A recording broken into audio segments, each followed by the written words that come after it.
আজকের ক্লাসে আমরা একেবারে আমাদের যে সিলেবাস আছে সেই সিলেবাসের একেবারে শেষ পর্যায়ে এসে পৌঁছেছি, অর্থাৎ এই যে 6 নম্বর যে বুলেট আছে ইভালুয়েশন সিস্টেম। আজকে আমাদের যত ডিসকাশন আছে এই মূলত ইভালুয়েশন সিস্টেম থেকে। এর মধ্যে আমরা দেখবো কি evaluation system, Bloom taxonomy, elements and types of evaluation, এছাড়াও যত ধরনের নতুন নতুন ইভালুয়েশন আছে সেই সমস্ত।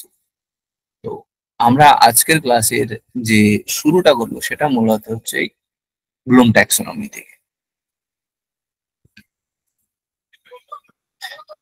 তোমরা যদি প্রিভিয়াস ইয়ার কোশ্চেন গুলো দেখো বিভিন্ন শিফটে, তো এই ব্লুম ট্যাক্সোনমি কিন্তু খুব ফেভারিট একটা জায়গা, যেখান থেকে একের অধিকবার কোশ্চেন এসছে। তোমরা যদি কোশ্চেন অ্যানালিসিস করে থাকো তো তোমরা সেখানে দেখতে পাবে। শুরুতে আমরা যদি স্লাইডটা দেখি, এখানে দেখবে ব্লুম ট্যাক্সোনমি 1956 2001 দুটো ইয়ার লেখা আছে। এই দুটো লেখার অর্থ হচ্ছে কি না, ব্লুম ট্যাক্সোনমি প্রথমে আমরা জানো ব্লুম ট্যাক্সোনমি কি, তারপরে কি ইয়ার টিয়ার আছে সেগুলো। ফার্স্ট আসে আমার ব্লুম ট্যাক্সোনমি কি জিনিস। ব্লুম ট্যাক্সোনমি বা এক্ষেত্রে ট্যাক্সোনমির অর্থ হচ্ছে যে ছেলেমেয়েরা বা স্টুডেন্টরা যে পড়াশোনা করছে সেই পড়াশোনার তো কোনো একটা গোল বা একটা অবজেক্টিভস আছে। সেই গোল বা অবজেক্টিভস কে খুব সুন্দরভাবে শ্রেণীবিভাগ করেন এই আব্রাহাম বেঞ্জামিন ব্লুম এবং পরবর্তীকালে তার বিভিন্ন সহায়কগণ।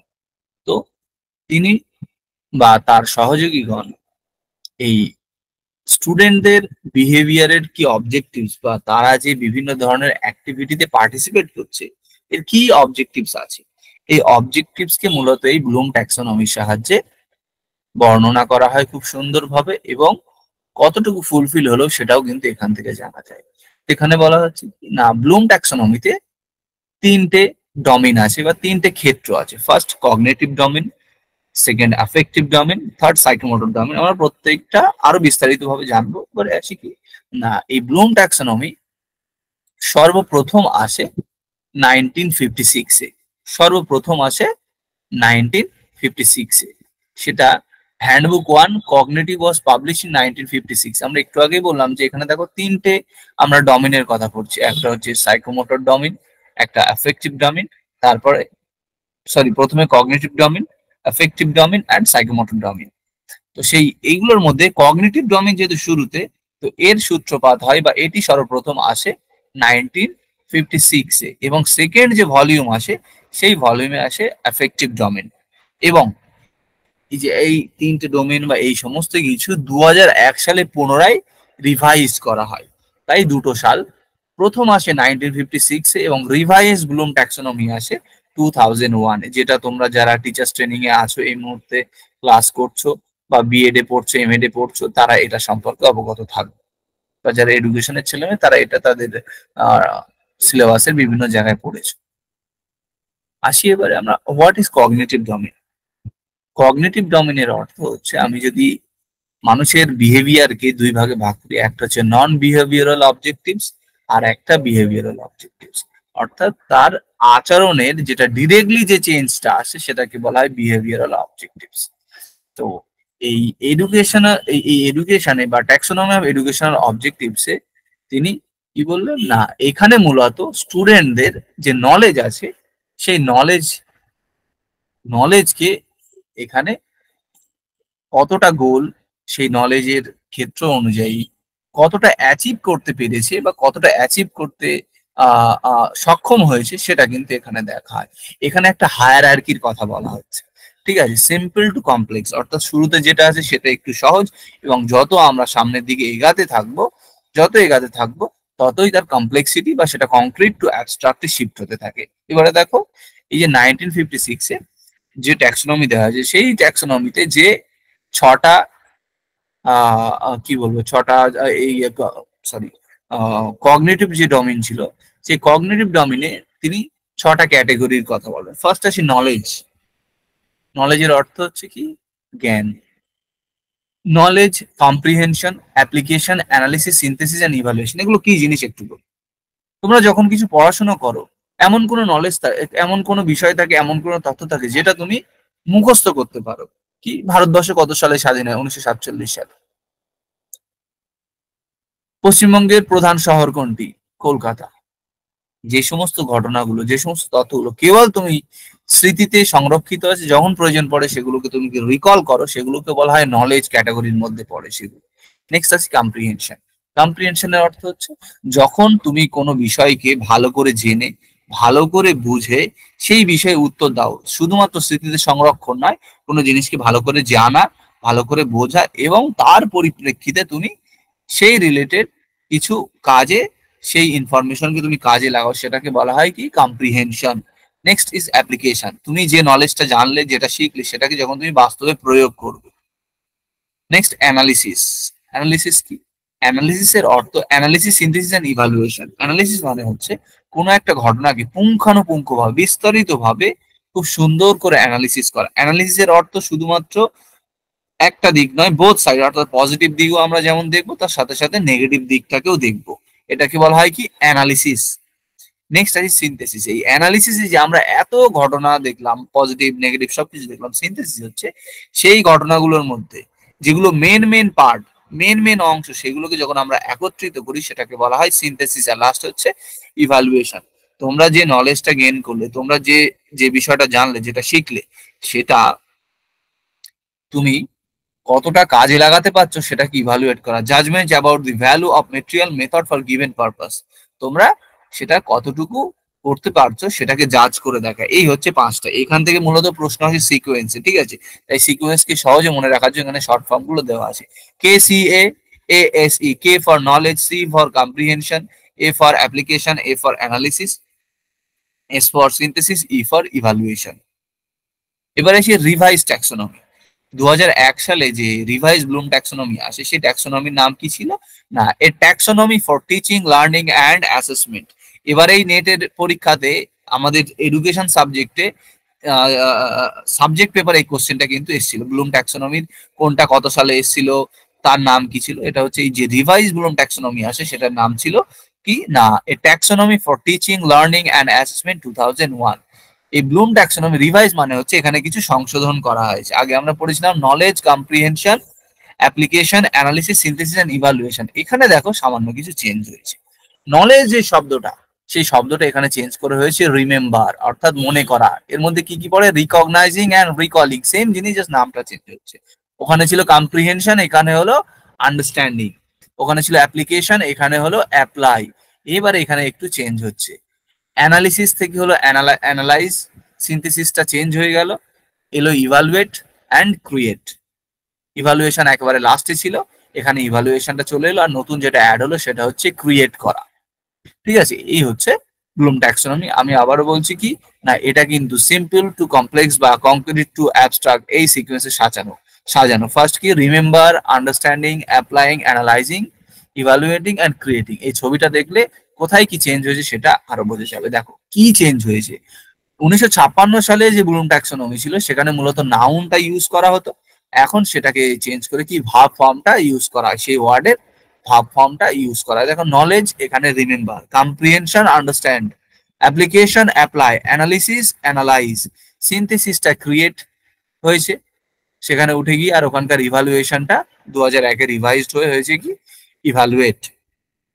তাহলে ব্লুম ট্যাক্সোনমি একটু নতুন কনসেপ্ট, আমি অল্প সময়ের মধ্যে যতটুকু বলার চেষ্টা করলাম। এখানে কারো কোনো জায়গায় প্রশ্ন থাকলে জিজ্ঞাসা করতে পারো।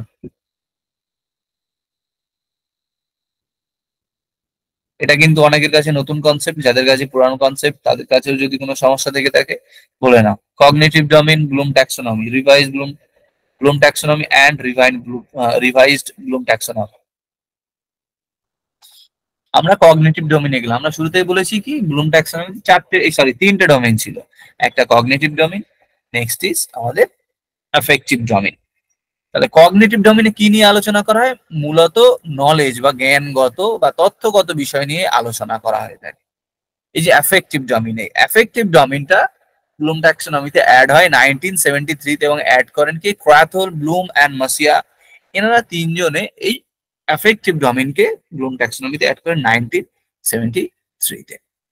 এর মধ্যে কি করা হয়? না, এর মধ্যে কি আলোচিত হয়? Includes the manner in which we deal with things emotionally, অর্থাৎ অ্যাফেক্টিভ, আমরা যখন ইমোশনালি কোনো বিষয়ের সাথে কানেক্ট করি, কোনো বিষয়ের সাথে আমরা যখন ডিল করি, যেমন feelings, values, appreciation, enthusiasm, motivation, attitude, এই সমস্ত কিছু যখন টিচার স্টুডেন্টের ইন্টারাকশন হচ্ছে, সেক্ষেত্রে তারা স্টুডেন্টের কিভাবে ইনফ্লুয়েন্স করছে, কিভাবে তাদের থেকে শিখছে, এই বিষয়ে মূলত এফেক্টিভ ডোমেন। এটা মূলত কি নিয়ে ডিল করে না, ইমোশনাল যে সমস্ত থিং গুলো আছে, বিষয়গুলো আছে, প্রাক্ষবিক যে দিকগুলো আছে, সেই দিকগুলো নিয়ে মূলত এখানে আলোচনা করে। এবং এই এফেক্টিভ ডোমেনের মধ্যে পাঁচটা ক্যাটাগরি আছে। কি কি? First is receiving, responding, valuing, organisation, internalising values. ফার্স্টে আছে কি? Receiving phenomenon. আচ্ছা, কি এর মধ্যে কি কি আছে না, আমরা কোনো বিষয়কে যখন শিখবো, জানার চেষ্টা করবো, আমাদের সর্বপ্রথম কি হবে? সচেতন হতে হবে, শেখার জন্য প্রস্তুত থাকতে হবে, রেডি থাকতে হবে, মনোযোগ দিতে হবে, তবেই কিন্তু আমি কোনো বিষয়কে জানতে বা শিখতে বা শেখার জন্য প্রস্তুত হব। নেক্সট, রেসপন্ডিং, ক্লাসে যখন কোনো কাজ, কোনো অ্যাক্টিভিটি হবে, তখন সেই কাজে অ্যাক্টিভলি পার্টিসিপেট করলে তবে আমরা সেটা আরো ভালোভাবে শিখতে পারবো। যেরকম ক্লাসে কোশ্চেন অ্যান্সার সেশন হচ্ছে, কেউ যদি পার্টিসিপেট করে, তার কিন্তু সেই জিনিসটা আরো ভালো করে মনে থাকবে। নেক্সট ইজ কি? ভ্যালুইং, প্রত্যেকটা বিষয়ের, প্রত্যেকটা তথ্যের, প্রত্যেকটা ঘটনার আলাদা আলাদা মূল্য আছে। আমরা যখন স্টুডেন্টদেরকে এই প্রত্যেকটা বিষয়কে, তাদের যে নির্দিষ্ট ভ্যালু আছে, যে মূল্য আছে, সেই মূল্যবোধ অনুযায়ী প্রত্যেকটা জিনিসকে আমরা যখন শিক্ষার্থীদের সামনে খুব সহজে, স্পষ্ট বা ভালো করে উপস্থাপন করব, সেটাকে বলা হয় কি? ভ্যালুইং। Next is organisation. কি না, আমাদেরকে কি করতে হবে এখানটাতে? স্টুডেন্টদের মধ্যে বা বিভিন্ন ভ্যালুজ এর মধ্যে যে কনফ্লিক্ট গুলো আছে, যে দ্বন্দ্বের যে জায়গাগুলো আছে, যে কনফিউশনের যে জায়গাগুলো আছে, সেগুলোকে আমরা একে অপরের সাথে তুলনা করব, একে অপরের সাথে আমরা সম্পর্ক স্থাপন করব, একে অপরকে আমরা বা একটাকে আরেকটাকে আমরা খুব ভালো করে জানতে শিখবো। এখানে দেখো কি ওয়ার্ড গুলো কি ইউজ হয়, সেগুলো এখানে মেনশন করা আছে। লাস্ট ইজ ইন্টারনালাইজিং ভ্যালু বা ক্যারেক্টারাইজেশন। ফাইনালি যখন আমার এই রিসিভিং, রেসপন্ডিং, ভ্যালুইং, অর্গানাইজেশন হবে, এবং আমি ফাইনালি শেষ পর্যন্ত যখন আমি আমার নিজের মধ্যে, আমার আচরণের মধ্যে যখন সেই ভ্যালু বা আমার আচরণ দ্বারা ওই নির্দিষ্ট ভ্যালু বা মূল্যবোধ দ্বারা যখন পরিচালিত হবে, সেটাকে বলা হয় কি না, ইন্টারনালাইজিং ভ্যালু বা ক্যারেক্টারাইজিং। ইন্টারনালাইজিং মানে কি না, আমার নিজের মধ্যে সেটাকে ইনপুট করা, ইমবাইব করা, অনুকরণ করা, মেনে চলা, প্রত্যেকটা কাজে তার অ্যাপ্লাই করা, এটাকে বলা হয়েছে কি? ইন্টারনালাইজিং ভ্যালু। তাহলে আমরা কগনিটিভ ডোমেন, অ্যাফেক্টিভ ডোমেন আলোচনা, পড়ে রইল সাইকোমোটর ডোমেন। এই psychomotor domain, psycho and motor, motor, psycho and motor. Psycho যার অর্থ হচ্ছে মানসিক, এবং মোটর যার অর্থ হচ্ছে কি না, সঞ্চালনগত, অর্থাৎ মনো সঞ্চালনগত ক্ষেত্র, যেখানে আমাদের ফিজিক্যালি আমরা কোনো কাজ করব, বা আমরা কোনো কাজ বা কোনো অ্যাক্টিভিটি পারফর্ম করব, সেটা কিন্তু অবশ্যই কিভাবে হবে না, আমাদের আহ আমাদের যে মানসিক দিক আছে, মানসিক ক্ষমতা আছে, সেই সমস্ত ক্ষমতাকে যখন কাজে লাগিয়ে আমরা যখন কি করব না, বিভিন্ন ধরনের স্কিল বেসড কোনো কাজ করব, সেটাকে বলা হয় মূলত সাইকোমোটর ডোমেন। ফার্স্ট ইজ কি? এখানে কি বলা হচ্ছে? সাইকোমোটর ডোমেনের মধ্যে কি কি পড়ে? ফিজিক্যাল মুভমেন্ট, ফিজিক্যাল মুভমেন্ট, খেলাধুলা করা। কোঅর্ডিনেশন, কোঅর্ডিনেশন মানে কি? স্যার ক্লাসে বলছেন এবং আমরা নোট নিচ্ছি, এটা কি কানে শুনছি, হাতে লিখছি, এটা হচ্ছে coordination. And use of the motor skill area, ছবি আঁকা, নাচা, খেলাধুলা করা, এই সমস্ত কিছু কিন্তু মোটর স্কিলস এর মধ্যে পড়ে।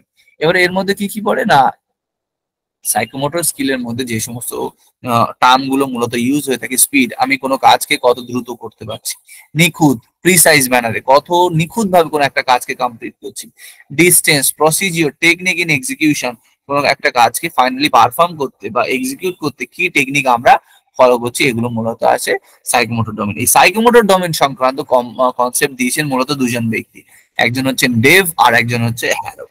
এই ডেভের যে কনসেপ্ট, দেব বলছেন কি না, এই সাইকোমোটর ডমিনের পাঁচটা স্টেজ আছে। ফার্স্ট কি? Imitation, next is manipulation, precision, articulation, naturalisation. Imitation মানে কি না, কাউকে একজনকে দেখে অনুকরণ করা, ঠিক আছে, কাউকে একজনকে দেখে অনুকরণ করা, কেউ একজন সাইকেল চালাচ্ছিল, তাকে দেখলাম, তাকে অনুকরণ করার চেষ্টা করছি।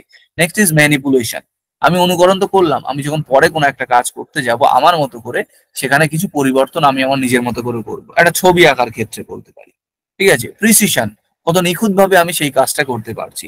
আর্টিকুলেশন, আর্টিকুলেশনের অর্থ হচ্ছে কি না, আমরা যখন কোনো কাজকে আমরা কানে, আমরা চোখে দেখছি, কানে শুনছি, এই যে একে অপরের সাথে যে এই কোঅর্ডিনেট করা, এবং এটাকে যখন দুটোর সাথে খুব ভালোভাবে ম্যাচিং হবে এবং প্রপার ওয়েতে যখন আমরা কাজটা করব, ন্যাচারাল ওয়েতে একেবারে স্বাভাবিকভাবেই সেটা করতে পারবো, সেটাকে বলা হয় কি আর্টিকুলেশন। দেখো, কোঅর্ডিনেশনের সিরিজ অফ অ্যাকশন, একটার সাথে আরেকটাকে মেলানো। ন্যাচারালাইজেশন, এমন একটা কাজটা করতে করতে আমাদের এমন একটা প্র্যাকটিস হয়ে যাবে যে সেই কাজটা নিখুঁত বিনা প্রচেষ্টা আমরা করতে পারবো। সাইকেল চালানো, যে সাইকেল চালায়, যে বাইক চালায়, বাইক চালাতে চালাতে এমন একটা সময় আসে তার জন্য আর বিশেষ কিছু বাইক উঠলেই সে চালাতে পারে। যে ভালো নাচতে পারে, সে একটা ভালো গান বাজলেই সে কিন্তু তার বিশেষ কোনো প্রচেষ্টার দরকার নেই, সে খুব ভালোভাবে নাচতে পারবে। ন্যাচারালাইজেশন, একদম নর্মাল হয়ে যাবে, স্বাভাবিক হয়ে যাবে, ন্যাচারাল, সব একদম প্রকৃতির নিয়মের মতো হবে। যেমন সূর্য ওঠে অস্ত যায়, ঠিক তেমনি আমার একদম কাজ করবো ন্যাচারাল উপায়, সেখানে কোনো জটিলতা থাকবে না, কিছু থাকবে না, একদম স্বাভাবিক উপায়ে করবে। দেখো, Michael Jordan playing basketball. Jordan একজন সারা পৃথিবীর খুব ফেমাস আমেরিকান বাস্কেটবল প্লেয়ার। তিনি যখন বাস্কেটবল খেলতে নামেন, বিরাট কোহলি যখন ক্রিকেট মাঠে নামেন, একটা কভার ড্রাইভ খেলেন, তার জন্য কিন্তু সেটা তার কাছে একদম নর্মাল জিনিস। ঠিক আছে, সেটা তার কাছে একেবারে নর্মাল জিনিস। এটাকে বলা হয় ন্যাচারালাইজেশন। এবারে আসি, এটা তো ডেভের কনসেপ্ট গেল, এবারে আসি হ্যারোর কনসেপ্ট। হ্যারো বলছেন যে এই রিফ্লেক্ট, সরি, সাইকোমোটর যে ডোমেন আছে, এই সাইকোমোটর ডোমেনে 6টা ক্যাটাগরিজ আছে। কি কি? রিফ্লেক্স মুভমেন্ট, রিফ্লেক্স মুভমেন্ট, কিছু কিছু মুভমেন্ট আছে, কিছু কিছু কাজ আছে যেগুলো একদম অটোমেটিক্যালি আমরা করি। যেমন চোখে আলো পড়লে আমরা কি চোখে হাত নিয়ে চলে আসি। এবার হচ্ছে reaction that are not learn, যেটা আমাদেরকে শিখতে হয় অটোমেটিক্যালি। নেক্সট আছে ফান্ডামেন্টাল মুভমেন্ট, কিছু কিছু মুভমেন্টের কাজ আছে যেগুলো একদম স্বাভাবিক, প্রত্যেক মানুষই করতে পারে। আমি, তুমি প্রত্যেকে হাঁটতে চলতে পারি, নিজে হাতে খেতে পারি, ঠিক আছে, নিজের কাজ, ন্যূনতম কাজগুলো করতে পারি। Next is perception, next is perception. আমরা যখন আমাদের চোখের সামনে বা আমাদের সাথে বিভিন্ন ধরনের স্টিমুলাস আসে, কোনো একটা স্টিমুলাসকে আমরা কানে শুনি, আমরা কোনোটাকে চোখে দেখতে পাই, কোনোটাকে ফিজিক্যালি বা আমরা বিভিন্ন ধরনের পারফর্ম করে করি, এই যে পারসেপশন, দেখার সাথে সাথে আমরা সেগুলোর প্রতি উপযুক্ত রেসপন্স করছি। ফিজিক্যাল অ্যাবিলিটিস, ফিজিক্যাল অ্যাবিলিটিস, আমাদের কিছু কিছু কাজ করতে গেলে স্ট্রেংথের প্রয়োজন হয়। 5 কিলোমিটার দৌড়ানো, 3 কিলোমিটার দৌড়ানো, 2 কিলোমিটার দৌড়ানো, এটা কিন্তু এক ধরনের এবিলিটি। আমাদের শরীরে সেই কতটা স্ট্যামিনা আছে, ফিজিক্যাল অ্যাবিলিটি। স্কিল মুভমেন্ট, আমরা যখন কোনো কাজকে স্কিল ওয়েতে করতে পারি। এক্সেলের কাজ আমরা খুব সুন্দরভাবে একদম ক্যালকুলেশন করতে পারছি, পাওয়ার পয়েন্টের কাজ খুব সুন্দরভাবে করতে পারছি, এগুলো হচ্ছে, এটা এক ধরনের স্কিল। এবার স্কিল মুভমেন্ট, তাহলে কি, আমরা যখন ফিজিক্যালি কোনো কাজ করার ক্ষেত্রে সেইটা যখন ফিজিক্যালি করতে গেলে যখন সেটা স্কিল দরকার হয়, ঠিক আছে, যেমন অভিনয় করা, নাচা, গান গাওয়া, এগুলোর জন্য কিন্তু আমাদের বিশেষ মুভমেন্টের প্রয়োজন হয়। No discursive communication, no discursive এর মধ্যে কি পড়ে? Effective body language, gesture and posture and facial expression. অর্থাৎ আমরা যখন এই সাইকোমোটর ডোমেনের এই লাস্টের স্টেজে আসবে, তখন কি হয় না, আমাদের বডি ল্যাঙ্গুয়েজ, আমরা হয়তো চলাফেরা করব না, কিন্তু আমাদের ফেসিয়াল এক্সপ্রেশন, আমাদের জেস্চার, আমাদের পশ্চার, এই সমস্ত কিছুই কিন্তু একটা অর্থ বহন করবে, একটা মিনিং রাখবে। এটাকে বলা হয় কি নো ডিসকার্সিভ কমিউনিকেশন। আর বিশেষ কমিউনিকেশনের ফিজিক্যালি প্রয়োজন নেই। এবারে বডি ল্যাঙ্গুয়েজ অর্থাৎ নন ভার্বাল কমিউনিকেশনের প্রসঙ্গ চলে আসে, এই নো ডিসকার্সিভ কমিউনিকেশন। এই হলো আমাদের ব্লুম ট্যাক্সোনমি। এবং ব্লুম ট্যাক্সোনমি থেকে এর আগে বহুতবার কোশ্চেন এসেছে তোমার সাবজেক্টে, জেনারেল পেপারে, বহুত জায়গাতে। বাহ, আজকে অনেকজন স্টুডেন্টকে ক্লাসে দেখতে পাচ্ছি। আরো কিছু বলার থাকলে বলো। ব্লুম ট্যাক্সোনমি শেষ হচ্ছে আজকে, এই মুহূর্তে তাহলে ব্লুম ট্যাক্সোনমি শেষ হলো। এরপরে আমরা তাহলে নতুন টপিকে যাব। স্যার ফিজিক্যাল অ্যাবিলিটিসটা একবার বলুন। ফিজিক্যাল অ্যাবিলিটি, তাই তো? দেখো, আমরা কিছু কিছু কাজ আমরা করি, ঠিক আছে, কিছু কিছু কাজ করি যার জন্য আমাদের ফিজিক্যাল বা শারীরিক ভাবে আমাদের সক্ষম, শারীরিকভাবে সক্ষম হওয়া প্রয়োজন। যেমন একটু আগে আমরা দেখেছিলাম, দেখো, ওই ফান্ডামেন্টাল মুভমেন্ট, হাঁটা, কোনো কিছু আঁকড়ে ধরা বা কোনো কিছু জড়িয়ে ধরা, এগুলো ফান্ডামেন্টাল বেসিক। ফিজিক্যাল কি তাহলে? ফিজিক্যাল অ্যাবিলিটিস এর অর্থ হচ্ছে আমরা কোনো কাজকে যখন বা কোনো কাজ করতে গেলে যখন আমাদের আরো বেশি শারীরিক শক্তির প্রয়োজন হয়, আরো বেশি আমাদের এনার্জির প্রয়োজন হয়, সেটাকে বলা হয়েছে ফিজিক্যাল অ্যাবিলিটিস। আমি কি বললাম? 2 kilometre run, 3 kilometre run, 2 kilometre cycle চালানো, এই সমস্ত কিছু, পার ডে 20 মিনিট এক্সারসাইজ করা।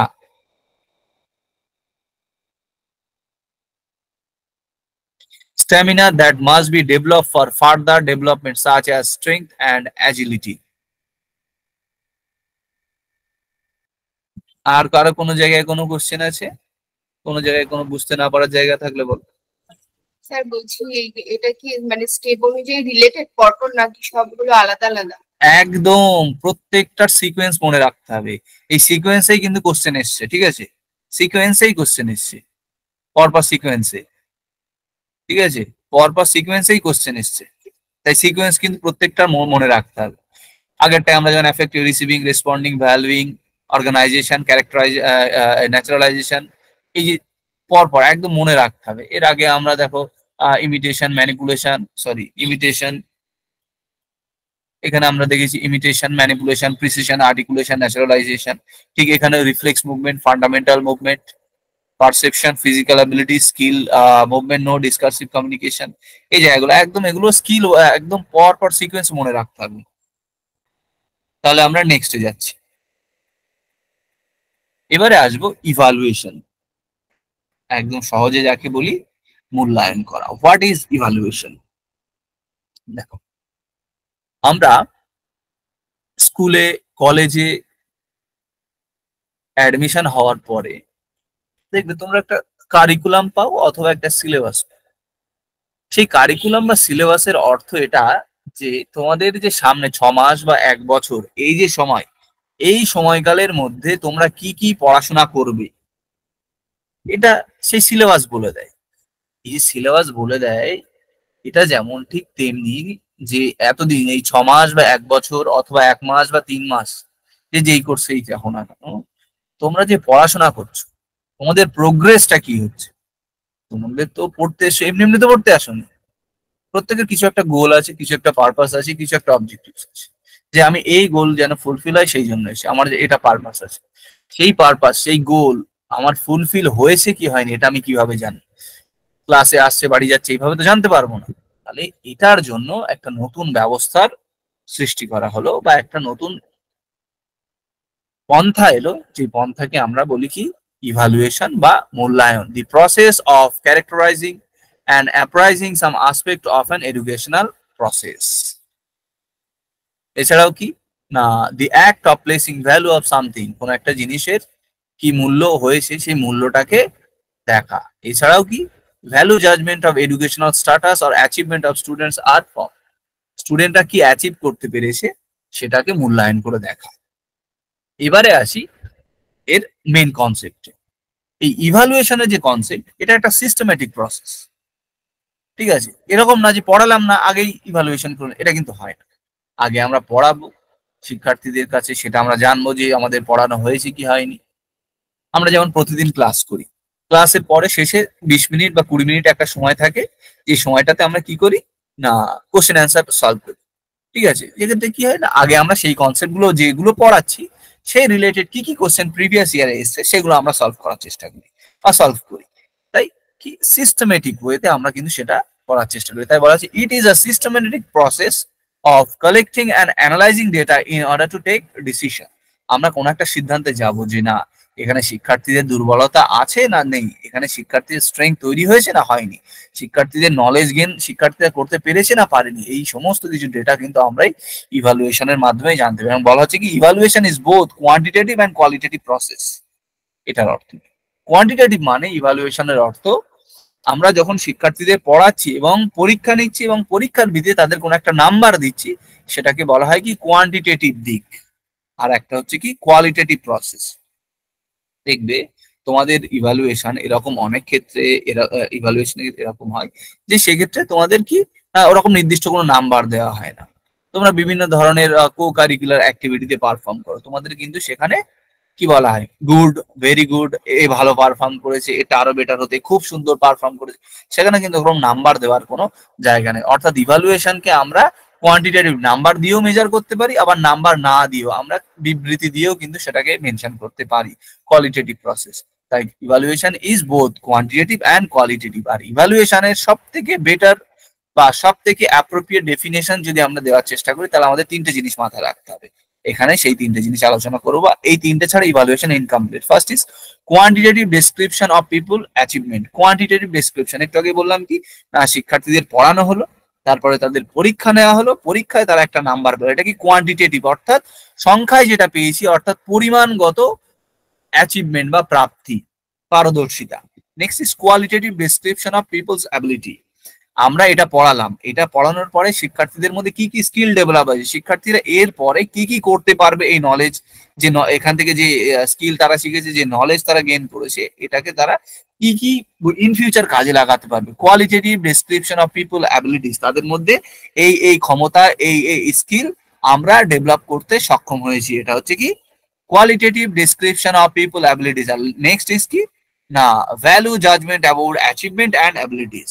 ভ্যালু জাজমেন্ট, মূল্য বিচারকরণ যেটাকে আমরা বলবো, শিক্ষার্থীরা যেটা অ্যাচিভ করতে পেরেছে, যে অ্যাবিলিটি তাদের মধ্যে তৈরি হয়েছে, সেই যেটা অ্যাচিভ করেছে বা যে তাদের ক্ষমতা তৈরি হয়েছে, সেই ক্ষমতার মূল্য কতটা, তার ভ্যালু কি আছে, তার মূল্য কি আছে, এটাকে বলবো কি value judgement.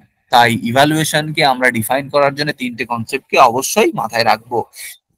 Quantitative description of people's achievement, qualitative description of people's abilities, and value judgment about achievement and abilities.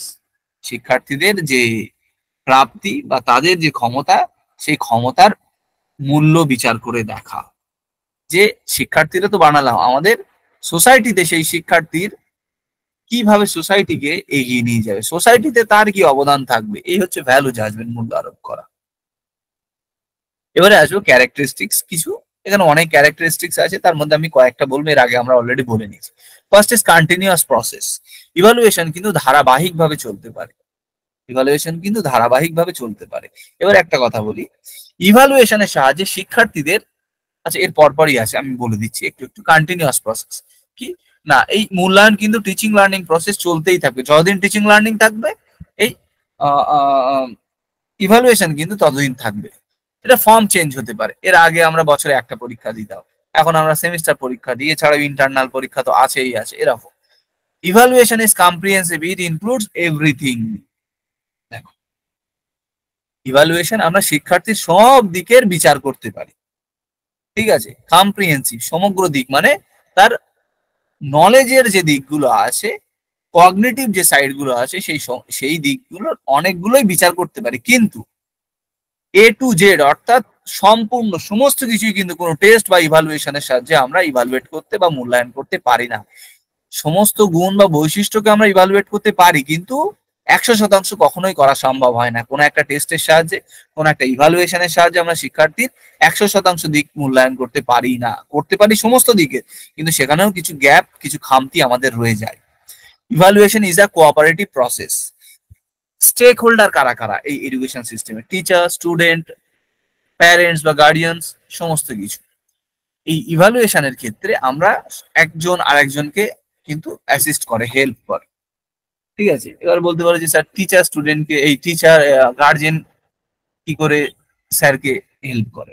কোন একটা স্টুডেন্ট খারাপ পারফর্ম করলো, তার গার্জিয়ানকে ডাকা হলো, বলা হলো যে আপনার ছেলের বা মেয়ের এই জায়গায় গাফিলতি আছে, এখানে বাড়িতে একটু দেখভাল করা হচ্ছে, এই যে কোঅপারেট করছে, সহযোগিতার ভাব। এই যে evaluation include quantitative, qualitative and value descriptions, এটা আমরা বলে নিয়েছি।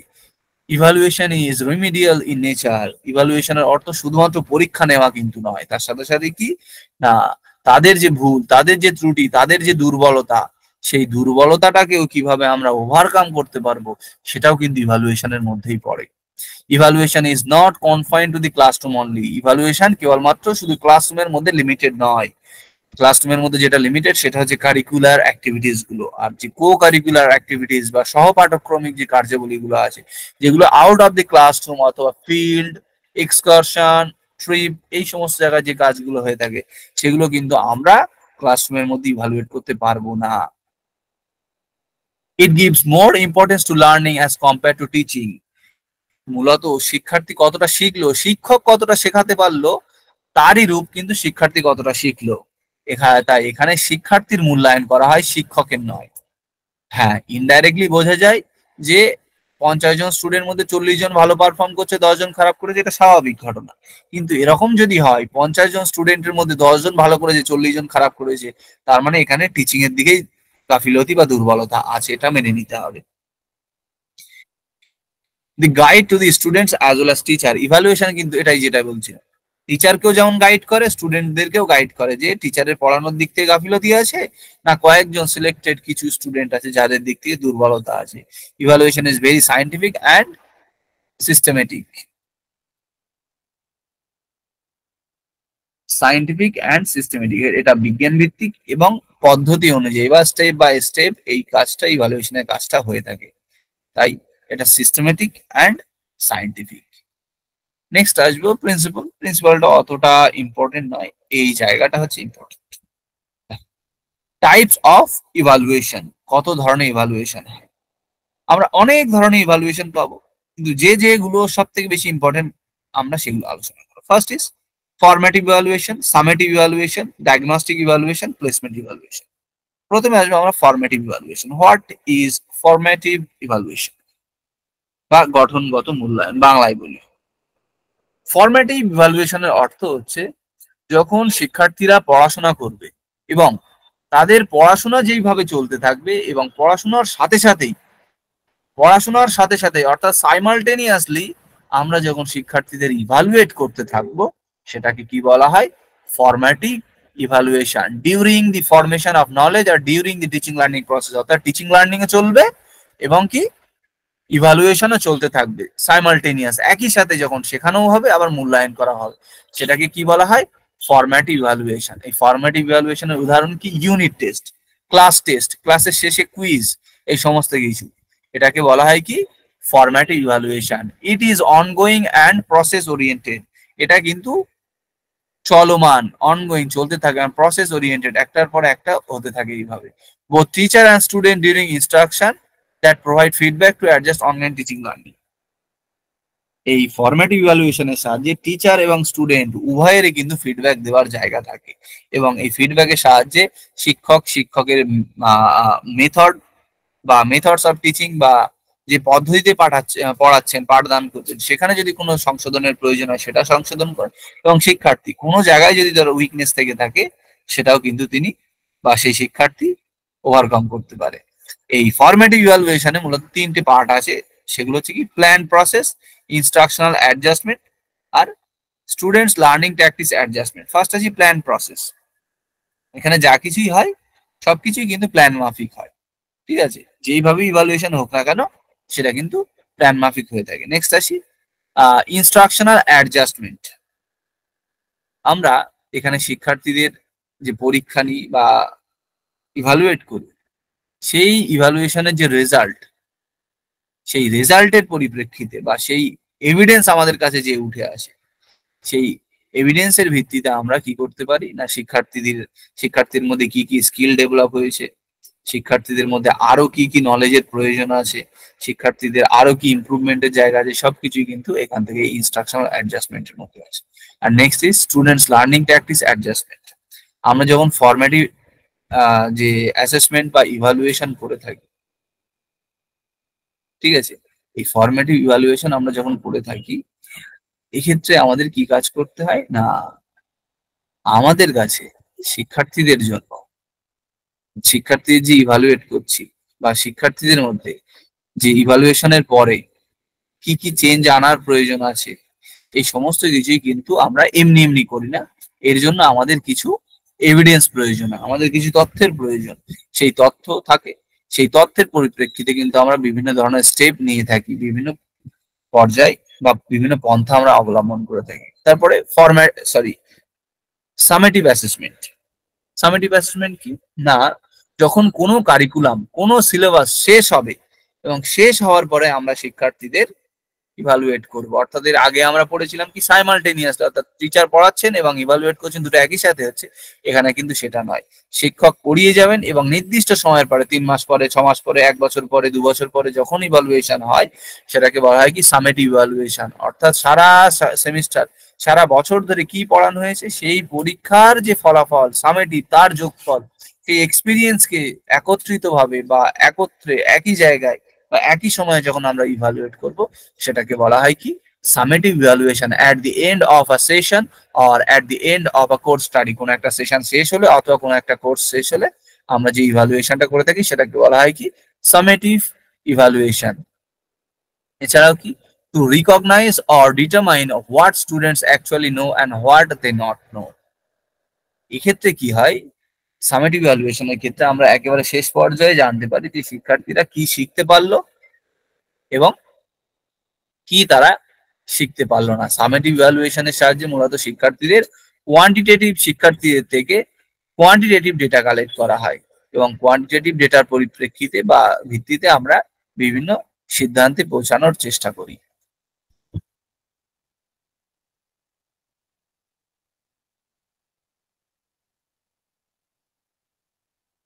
এবারে আসি ডায়াগনস্টিক ইভালুয়েশন। শিক্ষার্থীদের আমরা যখন পড়াচ্ছি বা পড়ানোর পরে আমরা তাদের মধ্যে আদৌ কোনো দুর্বলতা আছে কি নেই সেটাকে আমরা যখন মেজার করার চেষ্টা করি, পরিমাপ করার চেষ্টা করি, মূল্যায়ন করার চেষ্টা করি, সেটাকে বলা হয় diagnostic evaluation. Teacher to determine students individual strength, অর্থাৎ একজন শিক্ষার্থীর কোন জায়গায় কতটা সক্ষম, উইকনেস তার দুর্বলতা, knowledge and skill prior two instruction, এবং পড়ানোর আগে আমরা জানার চেষ্টা করি, দেখে নেওয়ার চেষ্টা করি যে শিক্ষার্থীর কোন জায়গায় দুর্বলতা আছে। এটাকে বলা হয় কি diagnostic evaluation. It is primarily used to diagnose students difficulties and to guide lesson and curriculum planning. আমরা মূলত শিক্ষার্থীদের দুর্বলতার জায়গাগুলো এখান থেকে ইভালুয়েট করতে পারি। এছাড়াও কি কি না, আমরা কোনো একটা কারিকুলাম প্ল্যান করছি তার আগে আমরা জেনে নিচ্ছি শিক্ষার্থীদের কি কি প্রিভিয়াস নলেজ আছে, তাদের কোন জায়গায় কি খামতি আছে, সেই খামতিকে ওভারকাম করবো আমরা নেক্সট পর্যায়ে কি। এটাকে বলা হয় ডায়াগনস্টিক বা দুর্বলতা নির্ণয় পরীক্ষা। Next is placement evaluation.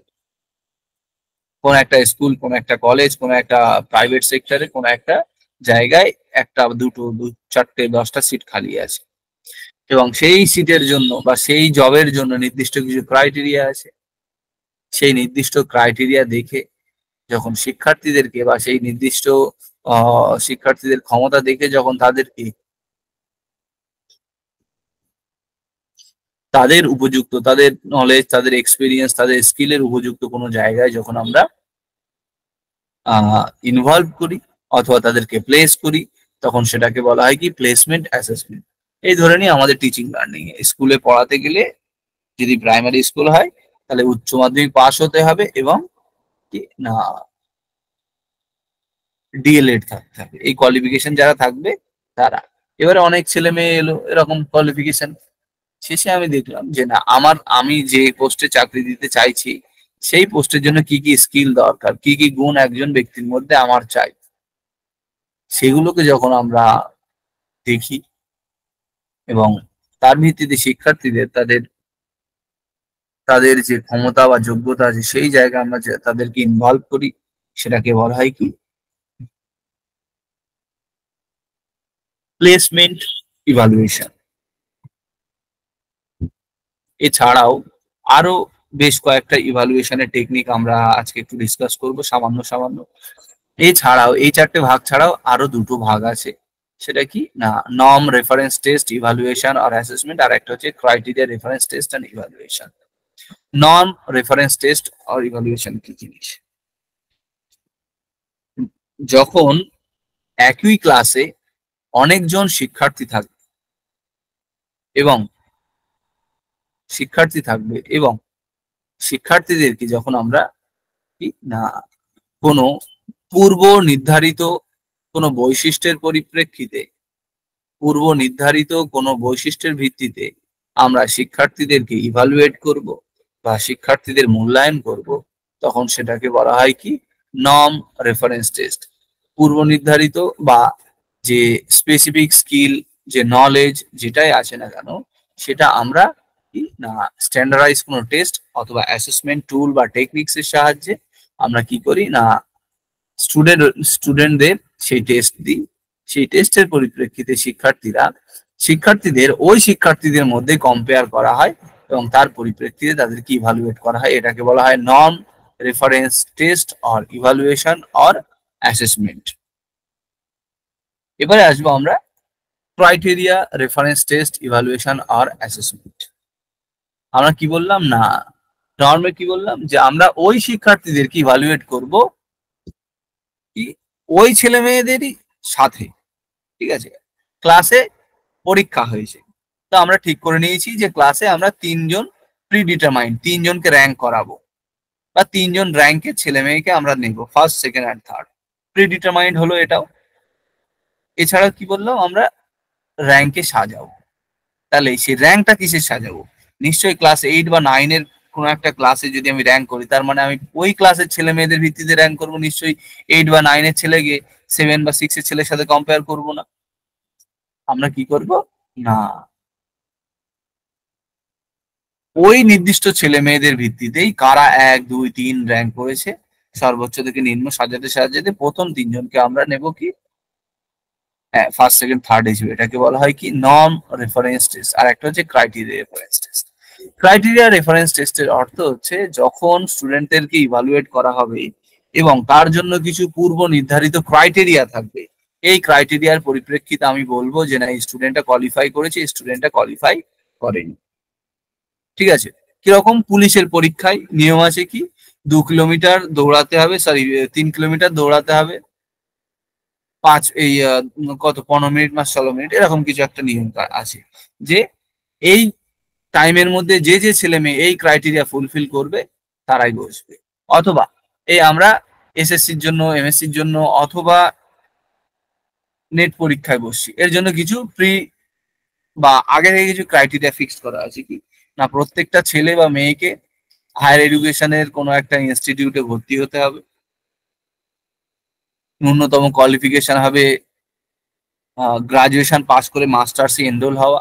এগুলো কি ক্রাইটেরিয়া রেফারেন্স টেস্ট। এই ক্রাইটেরিয়া গুলো ফুলফিল করলে তবেই আমরা তাকে সার্টিফিকেট দেব যে না, এই স্টুডেন্টের এই হচ্ছে পারফরমেন্স। অর্থাৎ কি বললাম, প্রি ডিটারমাইন্ড আমরা ক্রাইটেরিয়া আছে, সেই পূর্ব নির্ধারিত ক্রাইটেরিয়ার পরিপ্রেক্ষিতে আমরা যখন শিক্ষার্থীদেরকে কম্পেয়ার করব, শিক্ষার্থীদেরকে ইভালুয়েট করব, সেই ইভালুয়েশনটাকে কি বলা হয় কি criteria reference test. Driving test, এই যে বাইক চালানো বা 4 হুইলার চালানোর ক্ষেত্রে টেস্ট হয়, দেখবে সেক্ষেত্রে কি না কিছু কিছু বিষয়ে তারা নলেজ দেখে। ফার্স্ট, সিগন্যাল সম্পর্কে তাদের প্রপার নলেজ আছে কিনা, গাড়িটাকে তারা কত সুন্দরভাবে কন্ট্রোল করতে পারছে। যদি বাইক চালাই সেক্ষেত্রে এক রকমের টেস্টের ব্যবস্থা আছে, যদি 4 হুইলার চালাই তার এক ধরনের টেস্টের ব্যবস্থা আছে। আরো যত বাড়তে থাকবে সেই নির্দিষ্ট ক্রাইটেরিয়া আছে। যে সকল ছেলে মেয়ে বা স্টুডেন্টরা বা অ্যাসপিরেন্টরা সেই ক্রাইটেরিয়া ফুলফিল করবে, তাদের সেই ক্রাইটেরিয়ার পরিপ্রেক্ষিতে কোনো একটা জায়গায় তাদের প্লেস করা হবে। এটাকে বলা হয় কি ক্রাইটেরিয়া রেফারেন্স টেস্ট। এছাড়াও আরো কিছু নতুন নতুন টেস্ট বা ইভালুয়েশন বর্তমান সময়ে পরীক্ষায় আসছে। তার মধ্যে একটা হচ্ছে কি ইপসেটিভ অ্যাসেসমেন্ট টেস্ট আর ইভালুয়েশন। ইপসেটিভ অ্যাসেসমেন্ট কি জিনিস? ইপসেসিভ অ্যাসেসমেন্টের অর্থ হচ্ছে যখন কোনো একজন শিক্ষার্থীকে তার আগের পারফরমেন্সের ভিত্তিতে, তারই পূর্বের কোনো পারফরমেন্সের ভিত্তিতে আমরা তাকে ইভালুয়েট করব বা তাকে কম্পেয়ার করব, সেটাকে বলা হয় কি ইপসেটিভ অ্যাসেসমেন্ট। কি বলা হচ্ছে কি two track students progress over time, অর্থাৎ শিক্ষার্থীর সময়ের সাথে সাথে কি প্রোগ্রেস করছে এই ইপসেটিভ অ্যাসেসমেন্টের সাহায্যে সেটা ইভালুয়েট করা। এছাড়া কি in education, ইপসেটিভ refers to comparing an individual's performance against their own past performance। অর্থাৎ ক্লাস কোন একটা ছেলে বা মেয়ে ভালো রেজাল্ট করছে কি কিনা, এটা আমরা কিসের পরিপ্রেক্ষিতে বলবো যে না, ক্লাস 7 এ পড়ছিল, সে 70% নিয়ে পাস করেছে, ক্লাস 8 এ উঠেছে, সে 80% নিয়ে পাস করেছে। এটা কি করা হলো না, সে কতটা ভালো করেছে, যে না আগের বারে ও 70 পেয়েছিল, এবারে কোন একটা পরীক্ষায় সে 80 পেয়েছে, তার মানে এবারে সে আগের পরীক্ষার থেকে বেটার পারফর্ম করেছে। এটাকে বলা হয় কি ইপসেটিভ অ্যাসেসমেন্ট টেস্ট আর ইভালুয়েশন। এবারে আসবো আমরা কি না authentic assessment. What is authentic assessment? যখন শিক্ষার্থীরা কোনো ইনস্টিটিউশন বা কোনো জায়গা থেকে, কোনো শিক্ষা কেন্দ্র থেকে, কোনো প্রতিষ্ঠান থেকে যে নলেজ, যে এক্সপিরিয়েন্স, যে স্কিল তারা শেখে, সেই নলেজ, সেই স্কিল, সেই স্কিলকে যখন তারা কোনো রিয়েল লাইফ সিচুয়েশনে, কোনো নতুন পরিস্থিতিতে বা কোনো সমস্যাবহুল পরিস্থিতিতে সেই নলেজকে অ্যাপ্লাই করে, সেই স্কিলকে প্রয়োগ করে এবং সেই পরিস্থিতিকে সে সলভ করতে পারে, সেই প্রবলেমকে সলভ করতে পারে, সেটাকে বলা হয় কি authentic assessment, where students thoughtfully apply their acquired skill to a new situation আর এনভায়রনমেন্ট। নতুন কোনো পরিস্থিতি অথবা নতুন কোনো পরিবেশে শিক্ষার্থীরা যখন তাদের কি অ্যাকোয়ার্ড, অর্জিত যে দক্ষতা আছে সেটাকে প্রয়োগ করে, সেটাকে বলা হয় authentic assessment.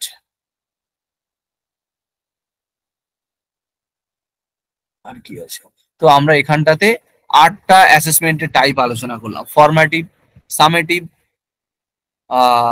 Diagnostic, placement, norm reference, criteria reference, তারপরে অথেন্টিক আর ইপসেটিভ অ্যাসেসমেন্ট। 8 ধরনের অ্যাসেসমেন্ট আমরা এখানে ডিসকাস করলাম।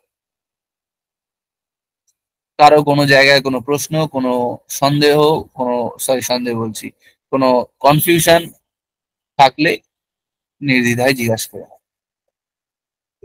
স্যার ইপসেটিভটা আরেকবার একটু বলুন।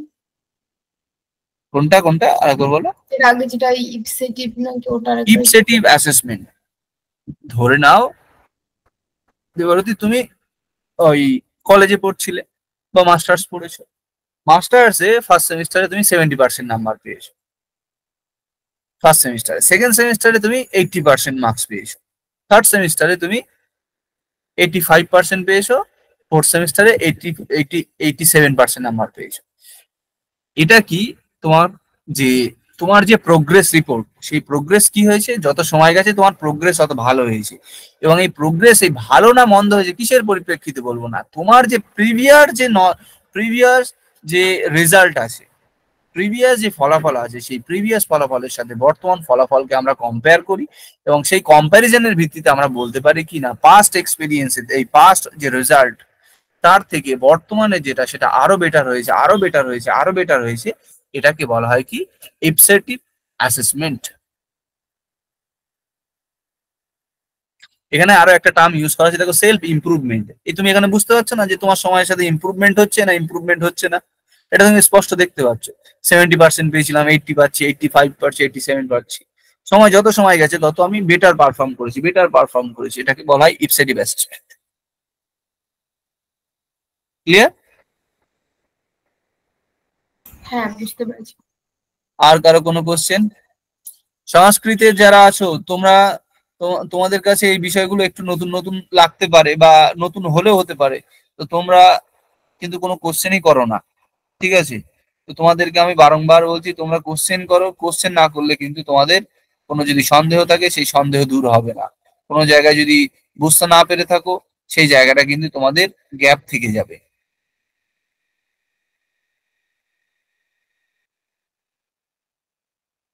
আমরা 8 ধরনের অ্যাসেসমেন্ট ডিসকাস করলাম।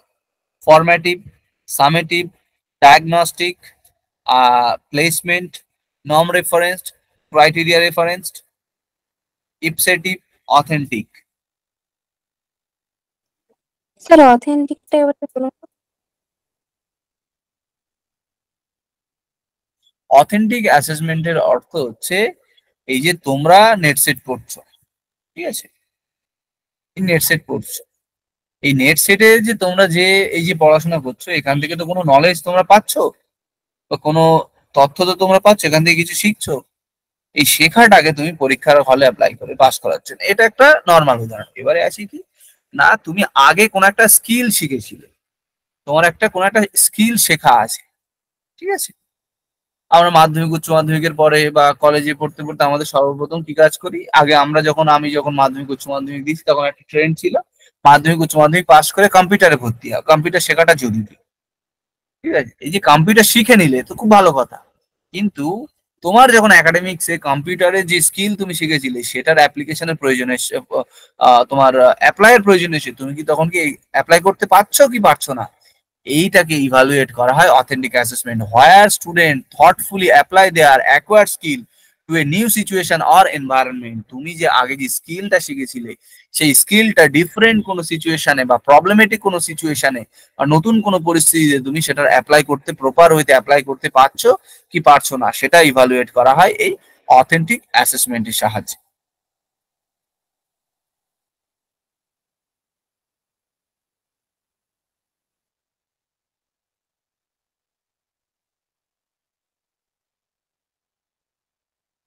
ক্লিয়ার হলো? হ্যাঁ স্যার।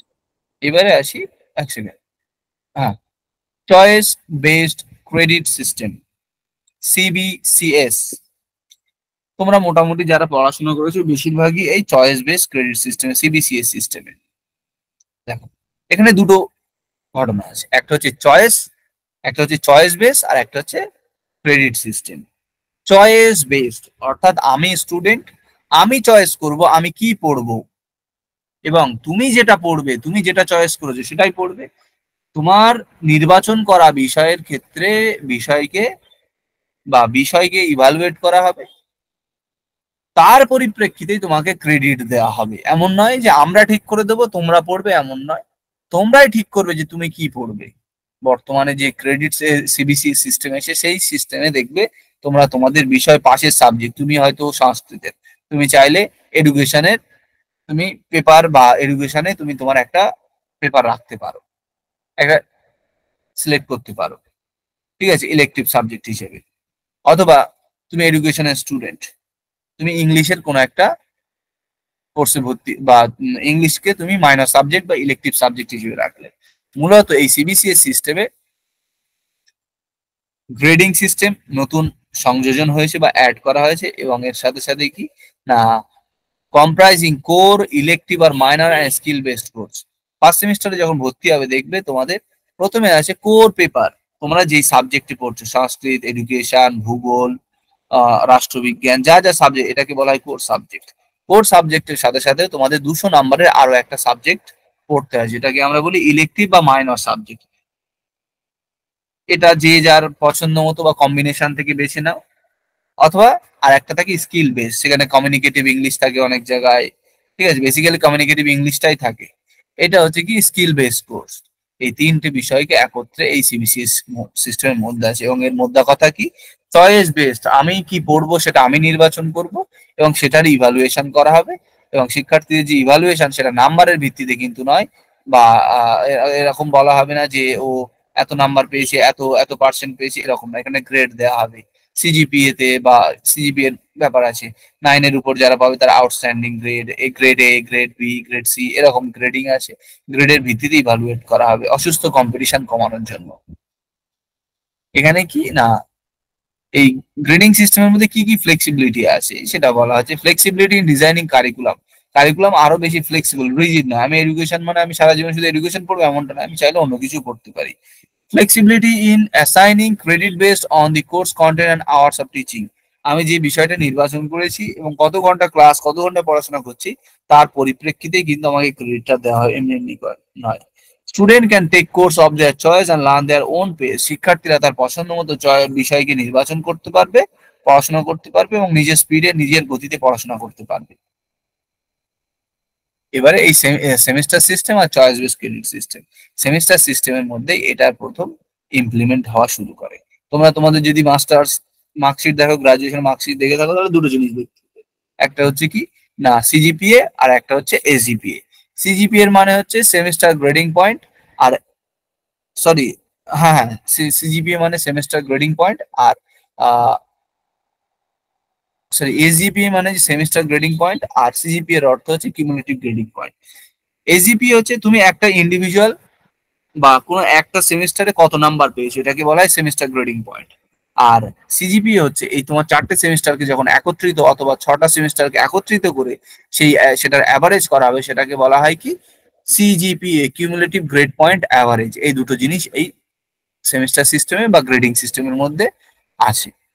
নেক্সট আসবো কি কি কোর্স থাকে। আমরা এর আগেও বলেছি যে কোর কোর্স থাকে, কোনো একটা সাবজেক্টে তুমি অনার্স পড়বে বা পড়বে। এছাড়া মাইনর বা ইলেকটিভ সাবজেক্ট আছে, আর এছাড়াও কি কম্পালসারি বা স্কিল বেসড কিছু কোর্স আছে যেগুলো সকলের জন্য mandatory. Communicative English, environmental education, এগুলো কিন্তু সকলের জন্য ম্যান্ডেটরি, বাধ্যতামূলক, সকলকেই কিন্তু পড়তে হবে। এটা বেনিফিট দেওয়া আছে, অতটা ইম্পর্টেন্ট নয়। এবারে আসি সিবিটি, কম্পিউটার বেসড টেস্টিং। এই যে আমরা প্রতি 6 মাস অন্তর গীতবিতানে গিয়ে হাজির হই। কম্পিউটার বেসড টেস্টিং, যখন টেস্টিং সিস্টেমটা পেন পেপারের পরিবর্তে একেবারে ওয়ান টাইমে পরীক্ষা হবে, অনলাইনে পরীক্ষা হবে, একই সময় সকলে পরীক্ষা শুরু করবে, একই সময়ে শেষ হবে, প্রত্যেকের রেজাল্ট একই সাথে আউট হবে। এটা হচ্ছে কম্পিউটার বেসড টেস্ট, এবং তার পরিপ্রেক্ষিতে রেজাল্ট আউট হওয়া অনেক কম সময় লাগে, অনেক ইজি হয়ে যায়, অনেক ভুল এড়ানো সম্ভব হয়। এছাড়াও আরো একটা নতুন যে ঘটনা বা বিষয় আছে, সেটা হচ্ছে কি portfolio assessment. What is portfolio? What is portfolio? Portfolio assessment বা পোর্টফোলিওর অর্থ হচ্ছে একজন শিক্ষার্থীর তার সমগ্র জীবনের তার যত এফর্ট আছে, তার যত ডিগ্রি আছে, তার যত অ্যাচিভমেন্ট আছে, যত প্রোগ্রেস আছে, সেই সমস্ত কিছুকে যখন কোনো একটা নির্দিষ্ট জায়গায় মেনশন করা থাকবে, একটা নির্দিষ্ট জায়গায় তার বিবৃতি থাকবে, সেটাকে বলা হয় কি পোর্টফোলিও অ্যাসেসমেন্ট। এখানে ডেফিনেশনে কি বলা হচ্ছে, এ portfolio as a purposeful collection of students work. শিক্ষার্থীরা একাডেমিক্সে কি কি কাজ করেছে, তার যে অভিজ্ঞতা, দ্যাট ডেমনস্ট্রেট দেয়ার এফর্ট, তারা কতটা প্রচেষ্টা করেছে, তাদের progress and achievements in given area can be use to measure the progress and achievement of students. অর্থাৎ একই ছাতার তলায় মানে একই একটা বিবৃতির মধ্যে, একই একটা জায়গায় যখন শিক্ষার্থী সংক্রান্ত তার অ্যাচিভমেন্ট, তার প্রোগ্রেস, তার পুরোপুরি ফুল রিপোর্ট যখন একই জায়গায় মেনশন করা থাকবে, একই জায়গায় উল্লেখ করা থাকবে, এবং তার পরিপ্রেক্ষিতে শিক্ষার্থীকে আমরা যখন ইভালুয়েট করবো, সেটাকে বলা হয় পোর্টফোলিও অ্যাসেসমেন্ট। সহজে বা একটা উদাহরণ দিয়ে যদি বলি, সিভি। আমরা যে কোনো চাকরির ইন্টারভিউ দিতে যাই, সিভি থাকে, সিভিতে আমার নাম থাকে, আমার বিবরণ থাকে, আমার মাধ্যমিক, উচ্চ মাধ্যমিক, গ্রাজুয়েশন, মাস্টার্স, আমার যত অ্যাচিভমেন্ট, আমার স্কিল, এই সমস্ত কিছু সেখানে মেনশন করা থাকে। ওখান থেকে দেখে বোঝা যায় যে না, তুমি তোমার লাইফে কি কি অ্যাচিভ করতে পেরেছো এবং তার মাত্রা, তার পরিমাণটা কতটা। এটা হচ্ছে এই পোর্টফোলিও অ্যাসেসমেন্টের মধ্যে পড়ে। Student can include this material below in portfolio. একটা পোর্টফোলিওর মধ্যে কি কি থাকতে পারে? Essay and composition in a draft আর ফাইনাল ফর্ম। কোন একটা ফাইনাল ফর্মের কোন একটা এসে, কোন একটা গল্প বা কোন একটা কম্পিটিশন বিষয়। রিপোর্ট আর project outline, poetry, creative prose, art work, এই যাবতীয় জিনিস সবই কিন্তু এই পোর্টফোলিও অ্যাসেসমেন্টেরই পার্ট।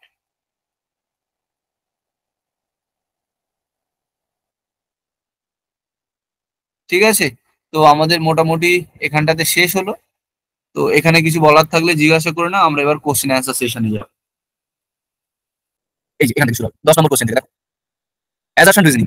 কোশ্চেন কি আছে না, অ্যাজাম্পশনে বলা আছে, অনুমান বলা আছে, no test provide a perfect picture of a students abilities and skills. Reason কি? A test is only one small sample of a students performance. কোনটা ঠিক কোনটা ভুল এবারে চ্যাট বক্সে রেসপন্স করুন। এটা আমি কিন্তু ওই ইভালুয়েশন ডিসকাস করার সময়, ক্যারেক্টারিস্টিক্স ডিসকাস করার সময় এই পয়েন্টটাই বলছিলাম।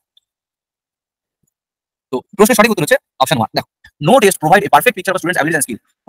এমন কোনো টেস্ট পৃথিবীতে এখন তৈরি হয়নি যে টেস্টের সাহায্যে আমরা শিক্ষার্থীর যে ক্ষমতা আছে, যে স্কিল আছে, কোনো একটা নির্দিষ্ট টেস্টের সাথে সবকিছু মেজার করতে পারবো না। তাই কি না, নো টেস্ট, একদম এটা সঠিক অ্যাজাম্পশন বা অনুমান সঠিক। রিজন কি বলা হচ্ছে, because A test is only one small sample of students performance. Test কি, আর শিক্ষার্থী কোনো একটা দিকের বা কোনো একটা পার্টের ইভালুয়েট করে। এই হিস্ট্রিতে তার ইভালুয়েশন আছে, তার পারফরম্যান্স কি না, হিস্ট্রি পরীক্ষা হচ্ছে একটা স্যাম্পল যে হিস্ট্রিতে ছেলে বা মেয়ের পারফরম্যান্স এরকম।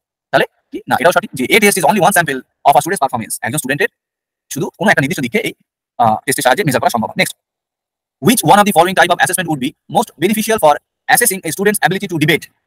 Student's ability to debate, একজন স্টুডেন্টের ডিবেট করতে পারে, সেই ডিবেট করার যে অ্যাবিলিটি, কোন অ্যাসেসমেন্টের সাহায্যে আমরা সেই অ্যাবিলিটিটাকে মেজার করতে আমরা পারবো, বা কোনটা সবথেকে better beneficial? Formative assessment, summative assessment, ipsative assessment, performance assessment. Which one of the following type of assessment would be most beneficial for assessing a student's ability to debate? সঠিক উত্তর অপশন 4, পারফরম্যান্স। ডিবেট কিন্তু কোনো একটা নির্দিষ্ট পরিস্থিতিতে, কোনো একটা সিচুয়েশনে শিক্ষার্থী কত ভালো পারফর্ম করতে পারছে সেটা দেখা হয় ডিবেটের সাহায্যে। Next, A teachers believe that he or she can reach even the most difficult students and help them learn is called teacher knowledge, teacher's understanding, teacher's sense of efficacy, teacher's self perception. A teacher's belief, একজন teacher বিশ্বাস করেন that he or she can reach even the most difficult students and help them learn is called, তিনি বিশ্বাস করেন কি না she can reach even the most difficult students and help them, কোন একজন স্টুডেন্টের যত খারাপ পরিস্থিতি হোক না কেন, সেই স্টুডেন্ট যত খারাপ হোক না কেন, তাকে তিনি হেল্প করতে পারেন। এই শিক্ষক এটা মনে করছে, এটা কি বলা হয়? Teachers knowledge, teachers understanding, teacher sense of efficacy, teacher self perception. দেখে নিই সঠিক উত্তর কি হবে। সঠিক উত্তর হচ্ছে teacher sense of efficacy. Efficacy, self efficacy. Self efficacy বলতে আমরা কি বলেছি? না, আমি একজন মানুষ, আমার কি ক্ষমতা আছে, আমি কোনটা করতে সক্ষম, সেই বিশ্বাসটাকে বলা হয় সেলফ এফিকেসি। আমি এটা করতে পারি, আমি এটা করতে পারবো। Okay, next question. Swayam Prabha channel 7 Kotilo is related to which of the following subject? Economics, library science, commerce, finance, mathematics. Swayam Prabha channel 07 Kotilo is related to which of the following subject? কৌটিল্যের অর্থশাস্ত্র, আমি এই কথাটা বলেছিলাম, Arthashastra, economics, commerce and finance. Kautilya Arthashastra রচনা করেছিল, সেই অনুকরণের নাম দেওয়া হয়েছে কি? কৌটিল্য। দেখো channel number 7, economics, commerce and finance. এই ছবিটা একবারে তোমাদের কাছে যেন একদম জলের মতো পরিষ্কার হয়, তার জন্য আমি ছবি আকারে তোমাদেরকে এটা বানিয়ে দিয়েছি, কিন্তু তারপরেও তোমরা এটার অ্যান্সার করতে পারছো না, তার মানে এখানে একটু গাফিলতি আছে হয়তো। Next, Swayam Prabha course are broadcasted on TV.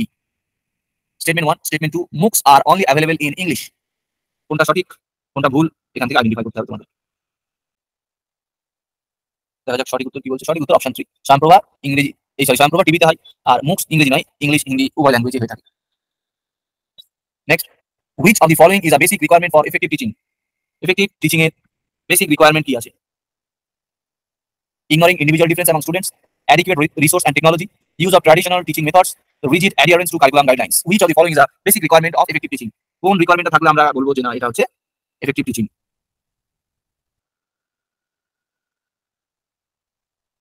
সঠিক উত্তর option 2, adequate resource and technology. Next question. Assessment of learning is based on constructive feedback to enhance learning. এখানে সেই স্টেটমেন্ট ফরম্যাট।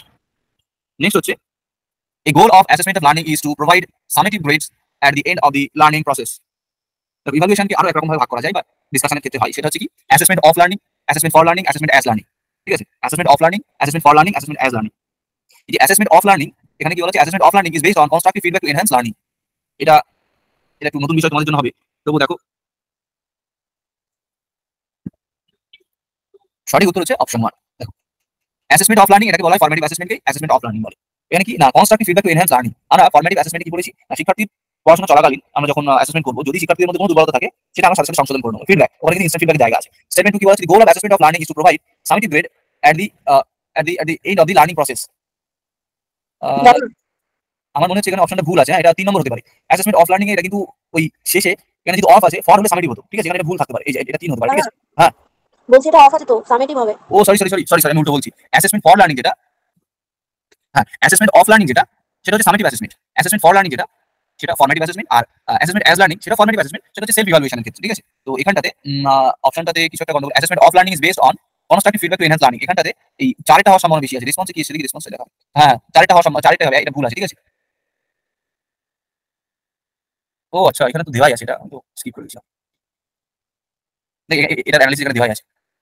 নেক্সট কোশ্চেন দেখো, which of the following is a benefit of using rubrics for evaluation? এটাও এক ধরনের evaluation, কিন্তু rubrics এখানে miss হয়ে গেছে কোন কারণে। Rubrics, what is rubric? এই প্রথমে রুব্রিক জানতে হবে, তারপরে এই রুব্রিকের বেনিফিট তারপরে জানতে পারবো। যদি কারো জানা থাকে তোমরা রেসপন্স করো, তারপরে রুব্রিক কি বলছি। which of the following is a benefit of using rubric for evaluation? Greater ease of grading, increase consistency in grading, increase subjectivity, greater text security. Greater ease of grading, grading, increase consistency in grading, increase subjectivity, greater test security. সঠিক উত্তর option 2। প্রথমে বলিনি rubric কি জিনিস। Rubric হচ্ছে কোনো ইভালুয়েশনকে সবথেকে নিখুঁত, নির্ভুল এবং যথাযথ করার এক ধরনের টেকনিক হচ্ছে রুব্রিক। অর্থাৎ পরীক্ষার যে ফলাফল পাবলিশ হবে বা কিসের ভিত্তিতে আমরা শিক্ষার্থীদের মানদণ্ড, যে 5 নম্বরের একটা কোশ্চেনে একজন শিক্ষার্থী কি লিখে তাকে ফুল মার্কস দেবো, কোনটা না থাকলে আমরা ফুল মার্কস দেবো না, এই যে ইভালুয়েশন করা হবে, এই ইভালুয়েশন করার জন্য পূর্ব নির্ধারিত যে ক্রাইটেরিয়া গুলো আছে, সেই ক্রাইটেরিয়াকে একত্রে বলা হয় কি না রুব্রিক। এর ভিত্তিতে শিক্ষার্থীদের টেস্ট অথবা অ্যাসাইনমেন্টের ইভালুয়েশন হয়ে থাকে মূলত। তোমরা নিজেরা একটু এই জায়গাগুলো একটু দেখে নিয়ে, যে জায়গাগুলো এখানে সার্টিফিকেট অ্যাড করা নিয়ে রুব্রিক বললাম, তারপরে পারফরম্যান্স অ্যাসেসমেন্টের কথা বললাম, এই জায়গাগুলো একটু নিজেরা দেখে নিও। Next, portfolio. Portfolio assessment consist of, আমরা পোর্টফোলিও অ্যাসেসমেন্ট ডিসকাস করেছি। পোর্টফোলিও অ্যাসেসমেন্টের মধ্যে কোন কোন স্টেটমেন্টগুলো পড়বে? First, prohibit collaboration among teachers and students during the assessment process, addressing the students' achievement only. C, engaging the students in assessing their progress, establishing ongoing learning goals. D, provide students opportunities to reflect upon feeling about learning. E, link assessment and teaching to learning. এর মধ্যে কোনগুলো? Choose the correct answer from the options given below, B C D E C D A A B D.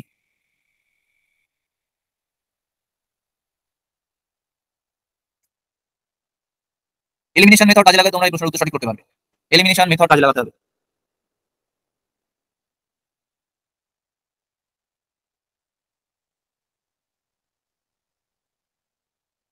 Elimination method কাজে লাগালে কিন্তু তোমরা এই প্রশ্নের উত্তর সহজেই করতে পারবে। দেখো, addressing the students achievement only. পোর্টফোলিওতে শুধুমাত্র কিন্তু শিক্ষার্থীদের অ্যাচিভমেন্ট থাকে না, শুধুমাত্র অ্যাচিভমেন্ট থাকে না। আমি কি বলেছিলাম, তার পুরো বিবৃতি, তার নাম, তার বাড়ি, সে কোথা থেকে আসে, তার সাথে সাথে তার অ্যাচিভমেন্ট থাকে। তাহলে আমরা প্রথমে বি কে এলিমিনেট করব। Addressing students achievement only, B কোথায় কোথায় আছে? Option A, option 4। তাহলে 1 আর 4 চলে গেল, তাহলে বাকি তো রইল 2 আর 3। 2 কি আছে? ডি ই ডি আছে, তাহলে সিটা দেখতে হবে। Provide students opportunity to reflect আপন ফিলিং অ্যাবাউট লার্নিং। এখান থেকে কি তাদের ফিলিং সম্পর্কে কিছু জানা যায়? আমার তো মনে হয় বিশেষ কিছু এখান থেকে জানা যায় না। ঠিক আছে, এখান থেকে তাদের লার্নিং সংক্রান্ত তাদের কি ফিলিং আছে, সেই ফিলিং নিয়ে এখানে কিন্তু বিশেষ কিছু কোনো জায়গা নেই। তাই আমাদের এখানে সঠিক অপশন হবে C D. Sorry, link assessment and teaching to learning, এটা হচ্ছে সঠিক হবে। ডিটা এখানে, সরি সি, সি কি আছে? ও আমার ভুল হচ্ছে, ডিই আছে, দুটোই সঠিক। তাহলে আরেকটা জিনিস অ্যাড হবে, সেটা হচ্ছে C, engaging the students in assessing their progress and establishing ongoing learning goals. শিক্ষার্থীদের যে অনগোইং প্রোগ্রেস আছে, সেই প্রোগ্রেসটাও সেই পোর্টফোলিওর মধ্যে থাকবে বা তারই পার্ট। এটা তো আমরা আগে জেনে নিয়েছি। Next, the process of comparing a student's performance against his or her previous performance is called iterative assessment. Next, authentic assessment are assessment procedure that test skills and abilities as they would be applied in a real life situation. এখানে iterative assessment and authentic assessment থেকে question এসেছে। দেখিনি সঠিক উত্তর। সঠিক উত্তর option 1। iterative assessment নিজের previous পারফরম্যান্সের সাথে নিজে কম্পেয়ার করা। আর authentic assessment কি না, আমাদের পূর্বে শেখা কোনো স্কিল নতুন কোনো বা প্রবলেমেটিক কোনো সিচুয়েশন আমরা অ্যাপ্লাই করতে পারছি কিনা, সেটা হচ্ছে authentic assessment। আজকে লাস্ট কোশ্চেন আমাদের। এখানে বিভিন্ন ধরনের ইভালুয়েশনের টাইপগুলো দেওয়া আছে, প্লেসমেন্ট, ফরমেটিভ, সামেটিভ, ডায়াগনস্টিক। এখানে একটা আরেকটা দেখলে যে প্লেসমেন্ট ইভালুয়েশন, আর একটা ইভালুয়েশন আছে যেটা হচ্ছে প্লেসমেন্ট। আমরা এই তিনটা আলোচনা করেছি, আর একটা হচ্ছে নতুন প্লেসমেন্ট ইভালুয়েশন। এবং এদের ফাংশন রাইট সাইডে মেনশন করা আছে, তোমরা লেফটের সাথে রাইটের মিলাও। সঠিক উত্তর আমাকে 4 বলছে, দেখে নেওয়া যাক সঠিক উত্তর কোনটা। সঠিক উত্তর অপশন 4। তো আমাদের টিচিং এর আলোচনা, আমাদের থিওরিটিক্যাল ডিসকাশন হলো, আমরা কোশ্চেন অ্যান্সার অ্যানালিসিসও করলাম। সবকিছুর পরেও এবার তোমাদের থেকে ফিডব্যাক নেওয়ার পালা। তোমাদের কোনো জায়গায় যদি তোমাদের মনে হয় যে এরকম কিছু সাজেশন আছে, স্যার এরকম করলে ভালো হতে পারে, তোমরা কোনো রকম দ্বিধা ছাড়াই বলতে পারো। যদি কিছু বাদ দিয়ে থাকে, অল্প সময়ে 4টে ক্লাসে পুরো সিলেবাস কমপ্লিট করানো হলো, অনেক কিছু বাদ চলে গেলেও যেতে পারে। ঠিক আছে, তো তোমরা বলো এবার। স্যার ওই অ্যাসেসমেন্ট অফ আর অ্যাসেসমেন্ট ফর ওটা আরেকবার বলে দিন। আচ্ছা, assessment of learning, assessment for learning, assessment as learning. আমরা সামেটিভ ইভালুয়েশন করেছি, ফরমেটিভ ইভালুয়েশন করেছি। সামেটিভের সাথে সামেটিভ ইভালুয়েশনকে বলা হয় অ্যাসেসমেন্ট অফ লার্নিং। ঠিক আছে, অ্যাসেসমেন্ট ফর লার্নিং যেটা, সেটা হচ্ছে ফরমেটিভ অ্যাসেসমেন্ট। আর অ্যাসেসমেন্ট অ্যাজ লার্নিং সেটাও ফরমেটিভ অ্যাসেসমেন্ট, কিন্তু সেখানে স্টুডেন্ট বা শিক্ষার্থী নিজেই নিজের ইভালুয়েট করে থাকে। শিক্ষার্থী নিজেই নিজের ইভালুয়েট করে থাকে, এটা হচ্ছে তোমার assessment as learning. Self assessment, হ্যাঁ, সেলফ অ্যাসেসমেন্ট যেটা, সেলফ অ্যাসেসমেন্ট যেটা, সেটা হচ্ছে অ্যাসেসমেন্ট অ্যাজ লার্নিং। এটাও ফরমেটিভ অ্যাসেসমেন্টেরই পার্ট। হ্যাঁ ঠিক আছে স্যার, বুঝতে পেরেছি। আর কারো কোথায় জিজ্ঞাসা থাকলে দেখো। আচ্ছা, ঠিক আছে, তোমাদের যেহেতু কোনো কোশ্চেন নেই, আজকে আমরা ক্লাস এখানে শেষ করছি। আবার নেক্সট উইকে দেখা হচ্ছে। সামনে পুজো, সবাই পুজোর জন্য প্রস্তুত হও, তাই আগে একটু পড়াশোনা করে রাখো। পুজোর সময় আমাদের সময় দিতে পারবে না সেইভাবে। ঠিক আছে, তাই একটু পুজোর আগে একটু তোমাদের মতো করে রেডি হয় না, পুজোর সময় তো আনন্দ করতে হবে না। ঠিক আছে, তো স্টাডি ম্যাট তোমরা আজকের মধ্যে পেয়ে যাবে। আজকে ক্লাস আমি এখানে শেষ করছি। গুড নাইট সকলকে, সাবধানে থেকো।